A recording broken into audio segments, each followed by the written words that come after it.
Assalamualaikum warahmatullahi wabarakatuh. Perkenalkan, nama saya Intan Maladina dari kelas Agroteknologi A akan mempresentasikan tentang hak asasi manusia atau HAM di Indonesia.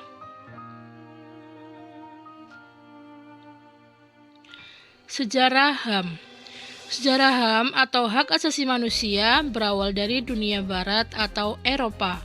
Seorang filsuf Inggris pada abad ke-17 bernama John Locke merumuskan adanya hak alamiah atau natural right yang melekat pada setiap manusia, yaitu hak atas hidup, hak kebebasan, dan hak milik. Pada masa itu, hak masih terbatas pada bidang sipil atau pribadi dan bidang politik. Sejarah perkembangan HAM ditandai dengan adanya 3 peristiwa penting di dunia barat, yaitu Magna Carta, Revolusi Amerika, dan Revolusi Prancis. Berikut adalah kutipan mengenai Magna Carta. Raja beserta keturunannya berjanji akan menghormati kemerdekaan, hak, dan kebebasan gereja Inggris.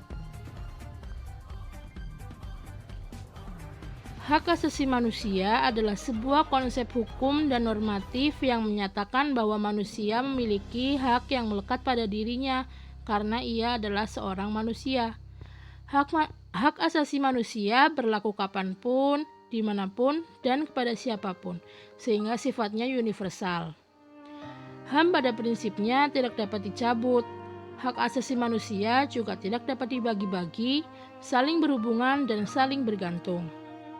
Dalam kehidupan bernegara, hak asasi manusia diatur dan dilindungi oleh Perundang-undangan Republik Indonesia, di mana setiap bentuk pelanggaran HAM, baik yang dilakukan oleh seseorang, kelompok, atau suatu instansi, atau bahkan suatu negara, akan diadili dalam pelaksanaan peradilan HAM.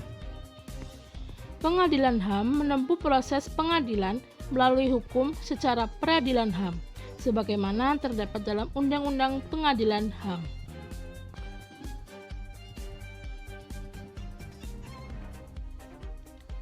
Hak asasi manusia dapat berlaku secara universal. Dasar-dasar HAM yang tertuang dalam Deklarasi Kemerdekaan Amerika Serikat atau Declaration of Independence of USA serta yang tercantum dalam Undang-Undang Dasar 1945 Republik Indonesia, seperti yang terdapat pada pasal 27 ayat 1, pasal 28, pasal 29 ayat 2, pasal 31 ayat 1, serta pasal 30 ayat 1. Berikut adalah macam-macam hak asasi manusia. Yang pertama adalah hak asasi pribadi atau personal human right. Hak ini merupakan hak yang berhubungan dengan kehidupan pribadi setiap orang. Contoh adalah kebebasan untuk menyampaikan pendapat, kebebasan untuk berpergian, bergerak, berpindah ke berbagai tempat, dan lain sebagainya. Yang kedua ada hak asasi politik atau politic right. Hak asasi ini merupakan hak asasi dalam kehidupan politik seseorang. Contohnya, hak dipilih dan memilih. Yang ketiga, hak asasi hukum atau legal equality right. Hak asasi hukum adalah hak untuk mendapatkan kependudukan yang sama dalam hal hukum dan pemerintahan. Contohnya adalah mendapatkan perlakuan yang sama dalam bidang hukum dan pemerintahan, menjadi pegawai sipil, dan mendapatkan perlindungan dan pelayanan hukum. Selanjutnya ada hak asasi ekonomi atau property right. Hak ini menyangkut hak individu dalam hal perekonomian. Contohnya kebebasan dalam hal jual beli, perjanjian kontrak, penyelenggaraan sewa menyewa, dan memiliki sesuatu dan memiliki pekerjaan yang pantas. Yang berikutnya ada hak asasi peradilan, yaitu procedural right. Adalah hak dalam memperoleh perlakuan yang sama dalam tata cara pengadilan. Contohnya adalah hak untuk mendapatkan pembelaan hukum, hak untuk mendapatkan perlakuan pemeriksaan, penyidikan, penangkapan, penggeledahan, dan penyidikan antarmuka. Yang terakhir adalah hak asasi sosial budaya. Adalah hak yang terkait dalam kehidupan masyarakat. Contohnya hak untuk menentukan, memilih, dan melakukan pendidikan, hak untuk pengajaran, dan hak untuk mendapatkan budaya sesuai dengan bakat dan minat.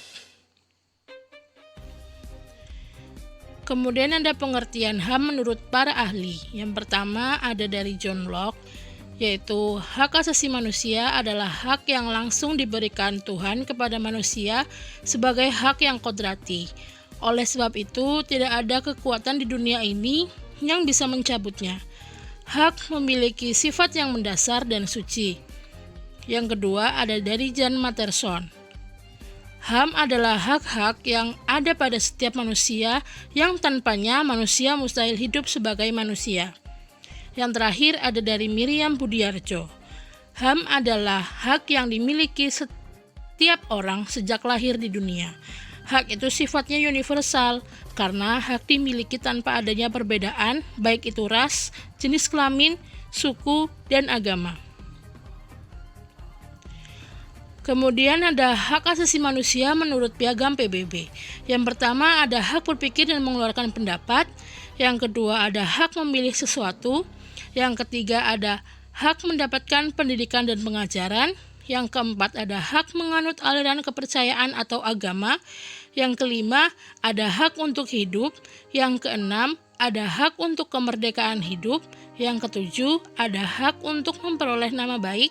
Yang kedelapan ada hak untuk memperoleh pekerjaan. Yang sembilan ada hak untuk mendapat perlindungan hukum. Pelanggaran HAM.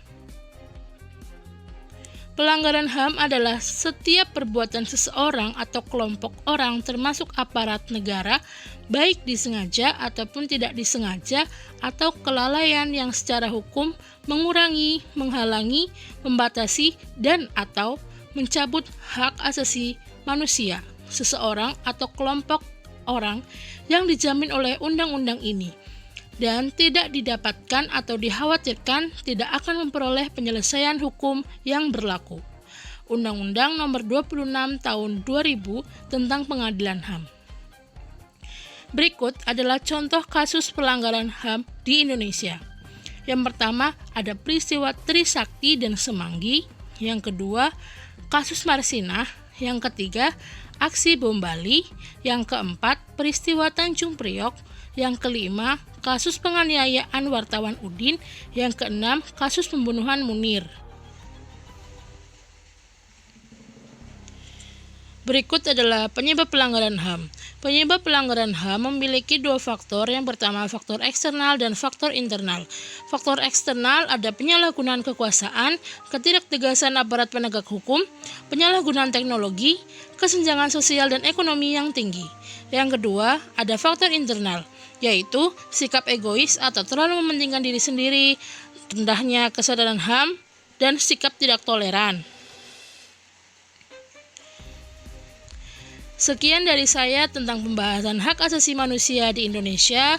Terima kasih atas perhatiannya. Mohon maaf ada kesalahan. Wassalamualaikum warahmatullahi wabarakatuh.